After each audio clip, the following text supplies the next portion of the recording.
menyaksikan CNN Indonesia Go Mudik Update bersama saya Syaza Wisastro. Jalur Pantura di Cirebon, Jawa Barat pada Jumat malam mulai ramai pemudik yang menggunakan sepeda motor. Mereka memilih mudik lebih awal pada malam hari untuk menghindari kemacetan dan juga cuaca panas pada siang hari. Sementara itu di Pelabuhan Nusantara, Kota Parepare, Sulawesi Selatan, ribuan penumpang dan buruh panggul desak-desakan saat turun dari KM Bukit Siguntang. Arus mudik di ruas jalur Pantura di Cirebon, Jawa Barat pada Jumat malam terpantau mengalami peningkatan, terutama dari Jakarta menuju Jawa Tengah yang didominasi sepeda motor. Para pemudik mengaku memilih mudik lebih awal dan memilih perjalanan malam hari untuk menghindari kemacetan dan cuaca panas pada siang hari. Meski sudah mulai ramai pemudik roda 2, namun arus lalu lintas di wilayah kota Cirebon masih lancar. Petugas kepolisian dan pihak terkait lainnya disiagakan di sejumlah posko pengamanan. Diperkirakan lonjakan arus mudik pertama akan mulai terjadi pada hari Minggu. Dari Bekasi, jam berapa dari Bekasi? Jam 1. Jam 1. Macet nggak Om sepanjang jalan? Nggak, lancar. Lancar. Kenapa milih mudik lebih awal Om? Ya orang biar nggak macet. Desak-desakan antar penumpang dengan buruh panggul pelabuhan tidak terhindarkan saat para penumpang turun dari KM Bukit Siguntang yang tiba dari Balikpapan di Pelabuhan Nusantara, Kota Parepare, Sulawesi Selatan pada Sabtu dini hari. Seorang lansia harus dievakuasi petugas karena terjepit saat hendak turun dari kapal. Berdasarkan data manifest, KM Bukit Siguntang rute Nunukan, Tarakan, dan Balikpapan ini menurunkan sebanyak 2.176 penumpang di Pelabuhan Nusantara. Dibilang padat ya pasti padat ya, apalagi kan sekarang waktunya mudik, pada pulang kampung, pada banyak juga yang ke tempat-tempat keluarganya, jadi jelas padat juga ya. Sejak dibukanya posko mudik pada Jumat 13 Maret, tercatat sekitar 6.750 penumpang turun di Pelabuhan Nusantara, Kota Parepare. Tim Liputan CNN Indonesia. Arus lalu lintas di ruas tol Jakarta Cikampek pada Sabtu pagi mulai dipadati kendaraan pemudik dari arah Jabodetabek menuju sejumlah daerah di Jawa Barat, Jawa Tengah, dan Jawa Timur.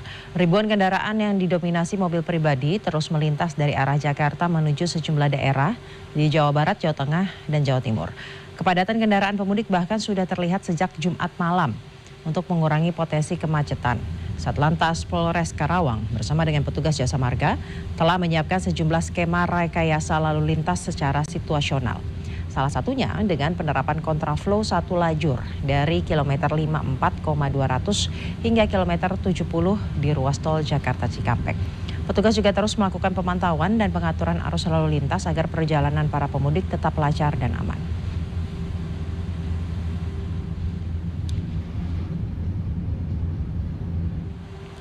Dan kita akan menuju ke ruas tol Cikampek KM 57 untuk memperbaharui kondisi lalu lintas di sana. Kita akan melihat bagaimana kondisinya. Kita akan bergabung dengan koresponden Novanaya Antaka. Naya, bagaimana kondisinya di sana? Anda tepatnya ini sepertinya berada di rest area berapa? Kondisi arus lalu lintasnya seperti apa? Kemudian kondisi rest area juga seperti apa? Apakah padat, Naya?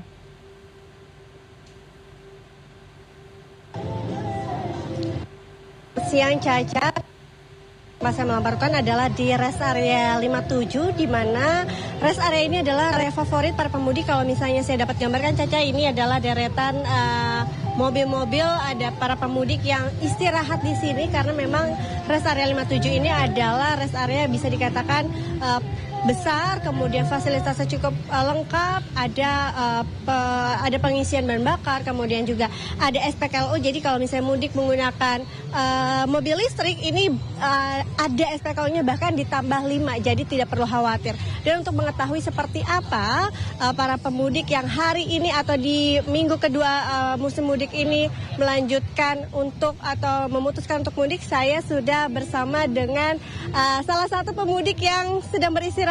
Halo Bapak, dengan Bapak siapa? Wendy. Bapak siapa? Wendy. Bapak Wendy, ini boleh ceritain dari mana, mau kemana, kenapa milih mudik hari ini Pak? Saya dari Pondokopi, Jakarta Timur, mau ke Cirebon. Ini biar nggak macet aja, saya duluan pulang mudik gitu. Gimana Pak, ini sama anak-anak rasanya kangen Pak, pengen buru-buru lebaran sama keluarga atau seperti apa nih Pak? Apa yang dipersiapkan? Nggak ada sih, nggak ada persiapan apa-apa. Ya cuma pengen ketemu anak aja, ngumpul keluarga gitu. Iya. Harapannya apa Pak buat hari ini? Harapannya ya biar lancar, selamat sampai tujuan. Oke. Makasih Bapak. Boleh ada dada-dada biar mungkin lihat nanti keluarga di Cirebon.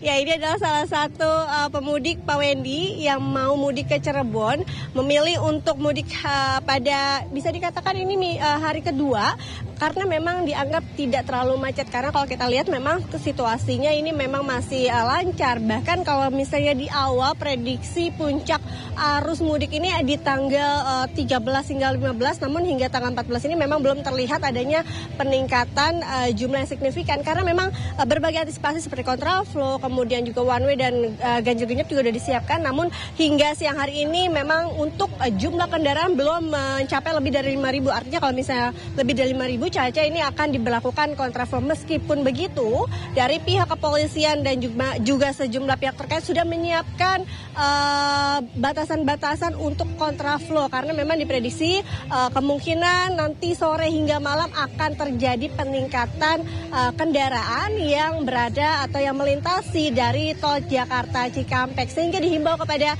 pemirsa nih yang ingin mudik bukan hanya menyiapkan kendaraan yang fit saja, tubuh yang fit saja, tapi juga harus melihat nih jadwal-jadwal kontraflow, kemudian one way, bukan hanya dari media saja atau TV saja, bisa juga melihat dari aplikasi karena itu menjadi hal penting agar mudik Anda tetap aman dan juga nyaman dan selamat sampai tempat tujuan untuk bisa menyambut Lebaran bersama keluarga. Caca. Terima kasih Inaya dari Cikampek, Jawa Barat atas laporannya. Dan demikian Gomudik Update kali ini, saya Syazawi Sastro. Terima kasih, sampai jumpa.